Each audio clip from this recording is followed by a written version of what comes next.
Madame, Monsieur, bonjour. Bienvenue dans ce 6e numéro de LSA Direct, l'émission d'actualité du soir d'Algérie. L'actualité, c'est ce climat des affaires plutôt morose, confinement, déconfinement, deuxième vague, risque de reconfinement. Tout cela n'aide pas l'entreprise algérienne. Et qui mieux pour nous en parler que le patron des patrons. Nous recevons ce dimanche Mohamed Sami Agli. Sami Agli, bonjour. J'allais presque dire président du FCE, l'habitude. Et non, depuis jeudi dernier et votre assemblée générale, je ne dois plus dire FCE, vous avez changé de nom. Alors désormais, c'est Confédération algérienne des patrons citoyens. Je vais corriger. Bonjour et merci pour l'invitation. Je tiens à vous féliciter d'abord pour l'élan de digitalisation. Je vous suis avec beaucoup d'intérêt. Vous êtes passé de 5 000 membres en quelques semaines, vous êtes à 10 000 aujourd'hui. Mabrouk et félicitations et longue merci vie, pour notre promo. Bien sûr, oui, complètement. Effectivement, le changement, nous l'avons engagé depuis une année maintenant. Et acter le changement avec une symbolique pour marquer la rupture et marquer réellement ce changement avec un changement de nom et surtout vers une transformation future. Nous nous appelons aujourd'hui Confédération algérienne du patronat citoyen et non pas des patrons citoyens. Du patronat citoyen. Vous êtes dans le monde des affaires et vous le savez mieux que quiconque, changer de nom, ça n'efface pas automatiquement la marque d'avant. Est-ce qu'on change d'ADN quand on redessine l'emballage? Du tout, pas du tout, je suis d'accord. C'est pour ça que j'ai parlé de transformation qui a été engagée depuis un an. On est en train de marquer, si j'ose dire, la fin de la transformation ou une nouvelle ère. Parce que changer de nom en confédération, nous aujourd'hui, nous ne sommes pas confédération. Nous avons changé de nom pour aller vers une confédération, ce qui on va créer complètement une nouvelle organisation patronale et ça marquera de fait la fin de ce qu'on a connu jusqu'à maintenant, qui était le FCE jusqu'à maintenant. Justement, je récapitule. Oui. Vous changez de nom, vous changez d'état d'esprit, si j'ai bien compris. Allez-vous changer de siège? Je me suis laissé dire que l'actuel appartient à l'ancien président Ali Haddad. Du tout, parce qu'en fait, encore une fois, c'est une action complètement indépendante parce qu'aujourd'hui, elle appartient et elle est gérée par un administrateur avec lequel on a fait un contrat il y a quelques semaines. De location. De location avec l'administrateur et non pas l'ancien propriétaire. Ce que la donne a complètement changé. On parle avec un représentant des pouvoirs publics qui a toute la légitimité et on a négocié comme ça se fait avec n'importe d'opérateur à opérateur. Opérateur à opérateur. Et on est tombé sur un accord pour engager un nouveau contrat, mais on n'a aucun lien avec, si j'ose dire, l'ancien propriétaire ou autre. D'accord. Je vous pose aussi cette question par rapport au discours, vous parlez de rupture, au discours ambiant porté de rupture. L'opinion garde en mémoire cette détestable image d'un forum, toujours aux avant-postes des campagnes de Bouteflika, et aussi des patrons contributeurs presque forcés de ces campagnes. Ces dérives, c'est terminé. Je sais que vous avez publiquement interdit à vos membres de pratiquer de la politique, du moins de pratiquer de la politique sous couverture de la Confédération. Bien entendu, tout le monde est indépendant complètement de faire la politique à sa manière. Mais pas au sein du... Tout à fait. Ce qu'on a interdit, on a mis au clair dans un engagement écrit avec nos membres et avec nos délégués on n'a aucune couleur politique aujourd'hui. Nous sommes apolitiques. Nous faisons que l'économique. Celui qui veut faire de la politique, il le fait d'une manière indépendante. L'interdiction totale d'utiliser le nom, les moyens, le réseau du forum ou de ce qui est aujourd'hui la nouvelle configuration de l'organisation. J'ai un souvenir, vous me corrigerez peut-être, j'ai le souvenir d'un ancien président, non pas celui qui vous précédait, pour ne pas le nommer Reda Hamiani, qui avait un temps essayer justement de faire de la résistance en disant cette fois-ci, nous ne serons pas impliqués dans un processus électoral. Ça lui avait, si je ne m'abuse, coûté sa tête. Écoutez, maintenant, le passé appartient au passé. On est responsable de notre présent, on a tourné la page, les gens sont complètement aujourd'hui, je pense, majeurs et vaccinés pour faire et prendre les décisions qui leur appartiennent. En tout cas, vous parlez de Reda Hamiani, qui est une personne très courageuse et une personne complètement engagée et qui a fait beaucoup pour l'entreprise et l'économie. Ce qui fait aujourd'hui, je parle de ma personne et les responsabilités que j'ai et la confiance qui m'a été attribuée par mes membres. c'est aujourd'hui l'organisation. Est-ce qu'elle va être? On va accentuer ça. Moi, je l'ai déclaré depuis le mois de juin passé. On a eu un très bon test, je pense, au mois de décembre. On n'a pas fait de politique, on n'a pas eu d'écho qu'un de nos membres ou un de nos délégués ou de représentants a utilisé l'organisation pour faire de la politique. Encore une fois, ça confirme l'adhésion totale de l'ensemble des membres sur cette question. À cette option, à ce virage. J'insiste parce que c'est important et aussi parce que c'est mon métier d'insister. Comment tourner la page alors qu'aujourd'hui encore, certains vice-présidents ont fait partie de l'ancien staff, ce qu'on appelait à l'époque la période Aïssaba, même si bien sûr nous partons du principe de la présomption d'innocence. Vous faites bien d'insister, vous êtes Hakim L'Alam, alors vous pouvez l'insister autant de fois que vous voulez. Je suis très à l'aise sur cette question. Encore une fois, l'intérêt aujourd'hui, c'est de montrer le bon grain du mauvais grain. Ce n'est pas tout le monde qui était dans l'organisation qui a mal fait. Ceux qui ont mal fait n'existent plus. On parle d'un conseil exécutif que j'ai hérité en mois de juin passé, qui était composé de 50 personnes. Aujourd'hui, réellement, les personnes qui ont été reconduites dans ce conseil exécutif, on parle de 3 personnes. Et encore une fois, qui n'ont rien à se reprocher, c'est des personnes... C'est ça qu'on a parlé de présomption d'innocence. C'est pour ça que j'ai dit aujourd'hui, encore une fois, on est très très à l'aise sur cette question. C'est des gens, tout le monde connaît tout le monde, qui a fait bien, qui a fait mal. Et on est très très à l'aise sur cette question. D'accord. D'un point de vue, j'allais presque dire humain, d'anciens membres dirigeants du défunt FCE, parce que désormais il faudra dire défunt FCE, voire même le patron des patrons lui-même, sont aujourd'hui en prison. C'est quoi, je vous dis presque humainement, c'est quoi votre attitude face à leur sort? Écoutez, bien entendu, le mal, on ne le souhaite à personne, mais encore une fois, les gens sont responsables de leur acte, ils sont majeurs et vaccinés, la loi doit être appliquée avec rigueur pour l'ensemble des personnes. Et rappelez-vous, on parle encore effectivement des représentants de l'économie, si j'ose dire, quelques représentants, on parle de quelques personnes, hein. Ce n'est pas représentatif réellement. À un certain moment, on a voulu diaboliser quelque part le privé, et porter, je dirais, atteinte au privé en général. Non, aujourd'hui, notre combat, il a un double sens. Notre combat, c'est pour, dire qu'il y a des gens bons dans cette économie-là, dans ce privé-là. Il y a des entreprises de qualité, il y a des entreprises qui se sont battues pour se maintenir. Et ils sont complètement honnêtes, ils sont complètement éthiques. Bien entendu, ceux qui ne le sont pas, je viens de parler de la loi qui doit être appliquée avec rigueur. Et on est très très à l'aise. De toute façon, le bon et le mauvais, vous le trouvez partout. On parle aujourd'hui, vous avez un tas de représentants, de premiers ministres, de ministres de la Justice. Est-ce que ça fait de l'ensemble de notre gouvernement, de notre État mauvais? Non, du tout. C'est pour ça que j'ai dit, notre combat, il a un double sens pour dire qu'il y a des gens bons et il faut défendre ces gens-là. Et il faut... Parce que si on accepte et on ferme, même ma foi, c'est un aveu d'échec et dire que finalement, tout le monde est mauvais. Justement, il ne s'agit pas de fermer ces gens-là qui sont en prison. Quel avenir pour leurs entreprises? Certains employés et emploient d'ailleurs toujours des centaines, voire des milliers de travailleurs. On fait quoi? On jette le bébé en même temps que le bain? Du tout. Non, l'intérêt, non. On parle d'une personne morale et d'une personne physique. Entreprise avec ses Certaines actifs. sont sous administration, déjà. Beaucoup. Ouais. Ouais, beaucoup. On parle d'entreprise, d'une entité morale. Mais entité morale, c'est quoi? Elle a des richesses, elle a des actifs et surtout, elle a des emplois. Si on ferme parce qu'une personne a failli, encore une fois, la personne qui a failli, la loi doit être appliquée avec rigueur.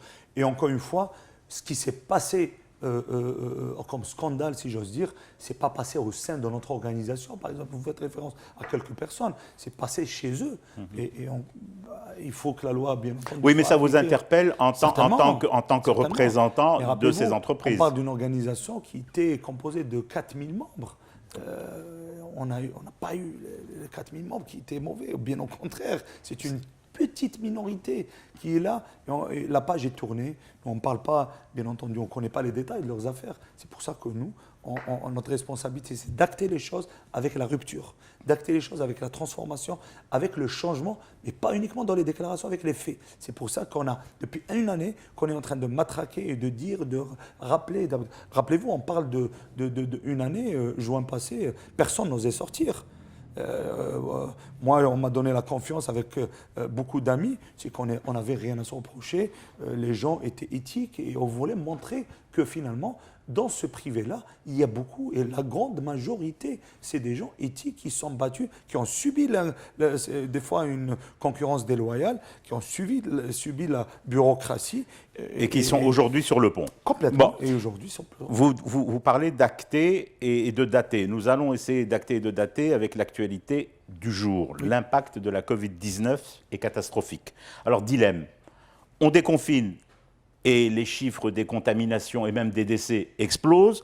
On reconfine et c'est l'entreprise qui en pâtit. Concrètement, on fait quoi ? Mais c'est une équation hyper compliquée. Mettez-vous un responsable qui doit décider. Moi, je ne me mets pas à la place du responsable. C'est au responsable de m'expliquer.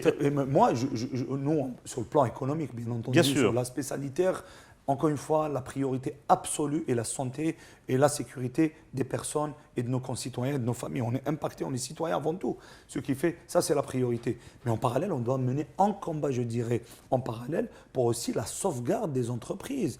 Le Covid, malheureusement, il a tué beaucoup d'humains, mais il est en train de tuer énormément d'entreprises. Vous me dites, qu'est-ce qu'il faut faire? Le confinement, il faut être très rigoureux sur l'application des règles barrières, des conditions sanitaires, l'adaptation sur le milieu de travail, au travail tout simplement, et vivre avec ce Covid-là. Et ce message passe en entreprise ? Il passe, bien sûr. Les gens. Vous avez des retours ? Oui. Nous, mais écoutez, je vais rapidement revenir sur l'action que nous avons menée depuis le 12 mars, depuis le début de l'apparition du Covid en Algérie. Nous avons mené une grosse campagne auprès de nos membres pour les sensibiliser à s'adapter, à se préparer en milieu de travail. Je vous pose la question, Sami Agli, pourquoi ? Parce que nous avons, nous, à notre niveau, des retours sur le déclenchement de certains clusters en entreprise. Oui, malheureusement, oui, le message il passe, mais encore, quand vous avez une entreprise qui emploie des centaines, des milliers d'emplois, la réflexion elle est autre, la question elle est autre. Là, c'est pour ça qu'on interpelle les personnes. L'entreprise elle-même, elle met les moyens, elle sensibilise, elle adapte au milieu du travail. Mais si les personnes ne font pas le nécessaire chez eux, même parfois, on ramène directement ce virus-là. En entreprise, sur le problème, bien sûr, c'est pourquoi j'ai dit que c'est une équation très compliquée. L'essentiel aujourd'hui, on voit une prise de conscience collective des acteurs économiques de toutes les régions et de toute taille d'entreprise. La crise s'accentue, ils s'inquiètent pour le devenir de l'entreprise et dès qu'ils ont l'occasion avec le déconfinement de reprendre le travail, essayent de reprendre le travail avec le maximum, je dirais, de respect des conditions sanitaires et autres pour maintenir leur travail. Parce que demain, si vous avez un foyer qui déclenche chez vous, ma foi, ça peut mettre en péril toute l'activité. Le maintien de l'outil de travail. Des patrons se plaignent. Ouais. Ils disent avoir joué le jeu, comme demandé par les autorités, notamment sur la question des salaires et des indemnités du temps du confinement général. Oui. Sauf, disent-ils, que les promesses d'accompagnement n'ont pas toujours suivi. Certains d'entre eux n'hésitent pas à parler aujourd'hui de mise en danger de leur société, voire même de trahison de la parole donnée. On ne va pas parler de trahison, nous, de toute façon. Je vous restitue de mémoire. Oui, j'ai compris, tout à fait, je respecte ça. Mais je vous dis, nous, ce qu'on a touché réellement, parce qu'on est en contact avec, on fait des réunions régulières avec des responsables, on a touché une réelle volonté d'accompagner. On a touché, je dirais, Niya Hassana, comme on dit, mais je pense qu'on parle d'une crise du pays. On ne parle pas de crise d'un secteur. Il est aussi difficile en face de nous de pouvoir parler de financement. Des fois, on se compare. Oui, l'Allemagne a mis tant, tel pays a mis tant. Chaque pays a ses spécificités. Rappelez-vous, quand on parle de Oui, mais là, on a demandé à des patrons, à des boss, de s'engager à verser en contrepartie. Et c'est la contrepartie qui n'a pas toujours suivi. Écoutez, je n'ai pas eu vent de ça. Sincèrement, dans le contact que nous avons, il y a eu un accompagnement qui était clair sur l'ensemble. Il n'y a pas eu un traitement pour une filière ou une entreprise. Il y a eu aujourd'hui un accompagnement de la part des différentes caisses, par exemple, et sur le plan fiscal pour le non-paiement. On ne paye pas, aujourd'hui il y a la possibilité de faire l'échéance. Voilà la question de est-ce que c'est assez ? Je suis d'accord que ce n'est pas assez, ça ne sera jamais assez. La crise, elle s'accentue, des pans entiers de l'économie risquent de disparaître, des secteurs entiers, et ceux surtout qui sont les plus fragilisés, c'est les PME, TPE. Rappelez-vous, qui représentent aujourd'hui plus de 95% du tissu. Du tissu global. Ouais. Ah oui, des fois on oublie, on croit que uniquement c'est des entreprises. Et c'est des entreprises, pourquoi quand on parle de crise de ce Covid en Algérie, elle a une crise particulière, elle est incomparable aux autres pays. Les autres pays ont découvert le Covid dès début d'année, en mars, toutes comme elles sont. Mais nous, rappelez-vous, on revient d'une année compliquée déjà en 2019, où l'économie était complètement impactée négativement, était à l'arrêt. La crise politico-sociale. Les mouvements sociaux, les manifestations. Et tout ce qu'on a vécu impacte. Vous savez, quand vous voyez tout ce qu'on a vécu dans l'année 2019, ben, ma foi, la question économique, l'investisseur, il s'inquiète, il ne va pas aller dans l'investissement. On a vu un ralentissement total de l'investissement et un arrêt sur des filières entières, sur des sensibles. Ben justement, plus concrètement, et parce que vous les représentez, toutes ces entreprises, avez-vous des chiffres de ces sociétés en difficulté à cause de la pandémie? Par exemple, des statistiques du nombre de sociétés qui ont dû mettre la clé sous le paillasson? On représente une partie, pas toutes les entreprises, mais c'est représentatif parce qu'on est présent dans les 48 wilayas. Vous êtes la principale association, organisation patronale. Exactement. Et on est présent pratiquement dans toutes les filières. J'ai dit que les plus impactées étaient les plus petites parce qu'elles ne sont pas liquides. On parle de trésorerie, d'un gros problème de trésorerie aujourd'hui qui est impacté. Mais la question prochaine, quelles seraient les solutions? Et la question, elle est liée directement sur combien de temps ce Covid va rester. Combien les entreprises ont été impactées, à quel taux? Ben, c'est différent. Prenez les services, par exemple. On parle des filières qui sont pratiquement à l'arrêt depuis plusieurs mois. Le BTPH, bâtiments, les ateliers étaient fermés, les chantiers étaient fermés. C'est l'un des secteurs les plus impactés. Oui, le tourisme, prenez les hôteliers. On parle du 5e mois où les hôtels sont malgré tout un minimum d'activité, ils doivent maintenir le technique, l'entretien, le nettoyage, la sécurité. Et on a beaucoup qui ont joué le jeu, qui sont mis à disposition comme action centre d'accueil sociétale et solidaire avec les pouvoirs publics, dont nous avons beaucoup qui ont fait dans plusieurs wilayas. Ils ont mis, encore une fois, gratuitement leurs structures à disposition pour les personnes qui venaient de l'étranger pour le confinement, ou des fois pour des médecins aussi qui sont en résidence d'urgence. On parle d'un 5e mois aujourd'hui, pratiquement, si on engage le mois d'août, ça va être le 5e mois. On est au 4e mois où l'activité de plusieurs hôteliers, ils n'ont pas fait un chiffre d'affaires. Ils n'ont pas eu un chiffre d'affaires.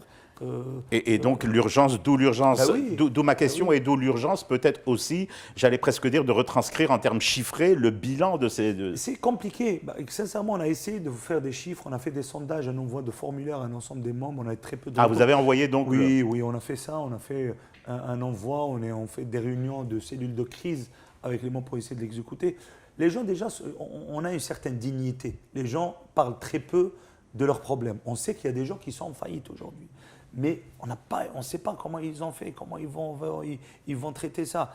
Et encore une fois, des secteurs comme les services, on peut parler aujourd'hui d'une perte de chiffre d'affaires entre 60 et 80% du chiffre d'affaires.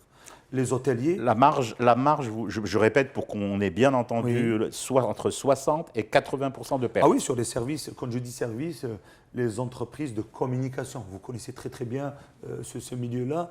Les entreprises de communication aujourd'hui, ben, ma foi, quand il y a crise, le marketing n'est plus complètement une priorité. On communique très peu, ce qui fait on fait appel très peu à ces agences-là. Et ben, c'est des agences qui aujourd'hui sont en train de tirer la sonnette d'alarme, un chiffre d'affaires qui est pratiquement perdu en grande partie. Quand on dit un chiffre d'affaires perdu, les experts parlent quand une entreprise s'arrête un mois pour une reprise comme ça l'a été en temps normal. On parle de 3 à 6 mois. 3 à 6 mois pour la reprise. Pour la reprise. Ça, si la reprise, c'est l'économie, reprend. Parce que vous perdez vos fournisseurs, vous perdez vos clients, vous perdez tout le fil, les entreprises, les acteurs de la société aussi changent, ce qui est très compliqué. Mais encore une fois, il n'y a pas de chiffres qui sont fiables. Ça, c'est des sondages avec lesquels... Ça, c'est de manière plus spécifique. Mais le bâtiment aussi, ce n'est pas bien sûr les mêmes proportions. Oui, ce n'est pas les mêmes dispositions. Si on passe à un niveau, j'allais dire supérieur, si je vous dis de manière plus globale, voilà, plus générale, si je vous dis lisibilité économique. 7 mois, à peu près 7 mois se sont écoulés depuis l'investiture du président Tebboune, et beaucoup d'experts ou juste d'observateurs avertis se déclarent proprement incapables de décoder la démarche économique et industrielle actuelle. Vous y arrivez ? Non, mais encore une fois, on parle d'un contexte qui est très particulier. On a mis de côté, si j'ose dire... Allez, dis plus brutalement, Sami Agli. Est-ce que vous sentez où l'on va économiquement ? On en va, on sent réellement en ouverture. Regardez, il y a quelques jours, on était en réunion avec le Premier ministre, avec tout le staff du gouvernement. Encore une fois, on a senti une réelle bonne volonté de trouver La bonne volonté seule ne suffit pas. Aujourd'hui, on parle d'une crise terrible. Il faut déjà de la volonté, parler d'une manière transparente et dire les vérités. C'est déjà ça. Avant, ce n'était pas le cas. Avant, on découvrait les lois, on découvrait ce qui nous impacte au quotidien dans notre vie professionnelle sans qu'on soit concerté. Là, on parle d'une grosse concertation, une grosse commission qui a été créée pour évaluer déjà ce qui a été fait comme dégâts, pour pouvoir prendre les bonnes décisions. On parle de changement radical dans le paradigme économique avec une réelle volonté d'aller vers ce nouveau modèle économique.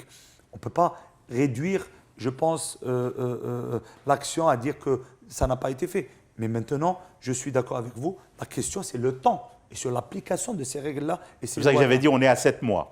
Oui, il y a 7 mois, mais 7 mois, ça fait 4 mois qu'on travaille pas. Ailleurs, dans d'autres sociétés, il y a le fameux seuil des 100 jours et on commence à évaluer. Oui, en 100 jours, je suis d'accord. Moi, je ne vais pas aller sur le terrain politique, si j'ose dire. Je resterai sur ma question économique.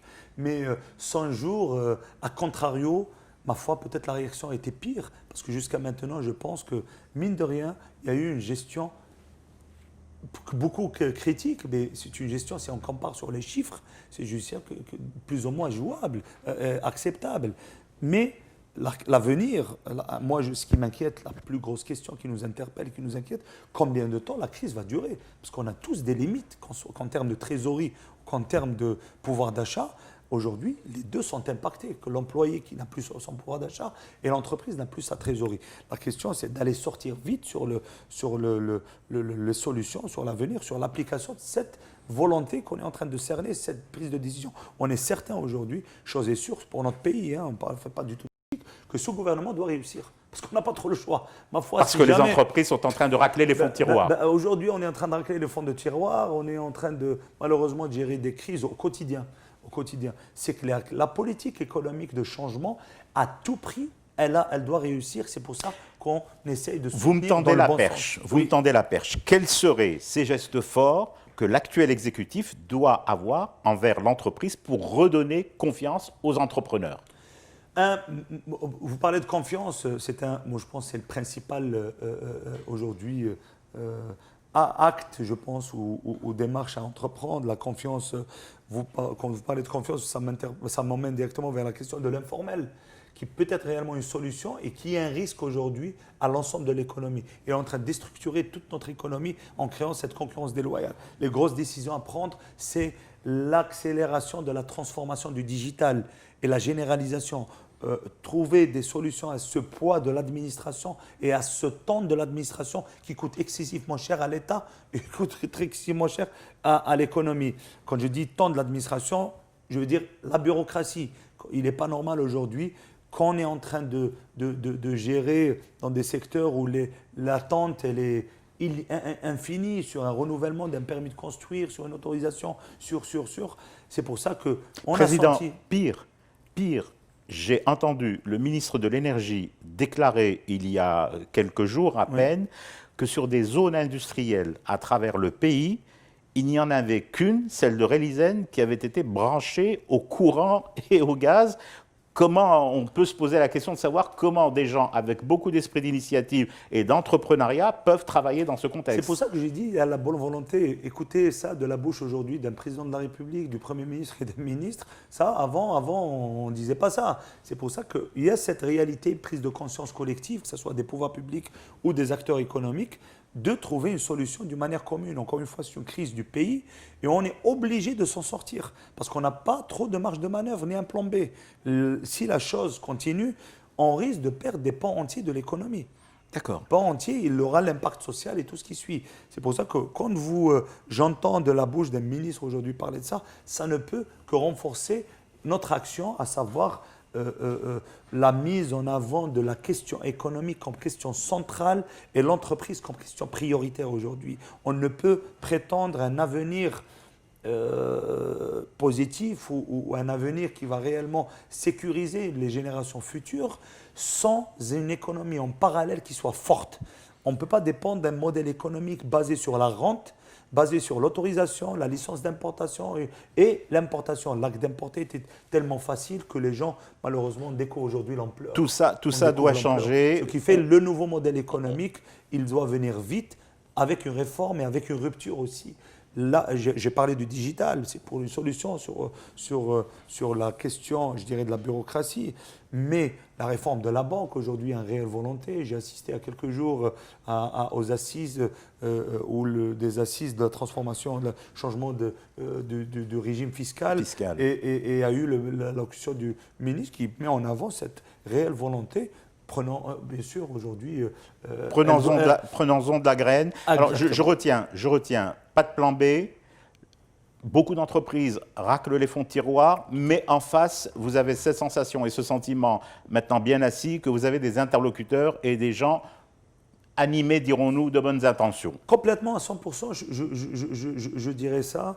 Et je pense que cette volonté d'aller réellement vers le changement, elle est actée. Elle doit surtout aller vite. La question, j'insiste sur le temps, j'insiste sur la question des réformes apportées vite. L'avenir, pourquoi on a encore de marge de manœuvre? Parce que le potentiel en Algérie, il est énorme, nous on le sent. L'agriculture, le tourisme, l'industrie, tout est à faire. Et aujourd'hui, avec cette ouverture, on doit mettre en place un mécanisme attractif. Il y a de la concurrence aujourd'hui entre pays. Nous ne sommes pas seuls. Vous êtes comme, on peut la comparer comme une Champions League où les pays se battent aujourd'hui pour mouiller sur leur maillot, pour aller réellement attirer l'investisseur. Et la question qu'on doit tout simplement se poser, nous, pourquoi cet investisseur va choisir l'Algérie? C'est à nous de porter ça. De redonner le lien et la confiance. Vous avez dit qu'il fallait aller vite, et bien il faut aussi aller vite dans l'émission. Mohamed Sami Agli, merci d'avoir accepté d'être des nôtres dans ce 6e numéro de LSA Direct, l'émission d'actualité du soir d'Algérie. Je rappelle que vous êtes président, dites-le, faites-le à ma place, de la Confédération. Depuis mercredi, non pas jeudi passé, je suis président de la Confédération algérienne du patronat citoyen. Voilà, Confédération algérienne du patronat citoyen, le nouveau nom du défunt Forum des chefs d'entreprise. Quant à vous, amis téléspectatrices et téléspectateurs, je vous retrouve la semaine prochaine. Notez bien le rendez-vous dimanche à 10h tapante. En attendant, gardez en tête et au quotidien les gestes barrières et les mesures de distanciation sociale. Pour l'heure, c'est tout ce qu'on a trouvé comme arme efficace contre le virus et sa propagation. Refusons tous ensemble de lui faciliter la vie, stoppons sa progression.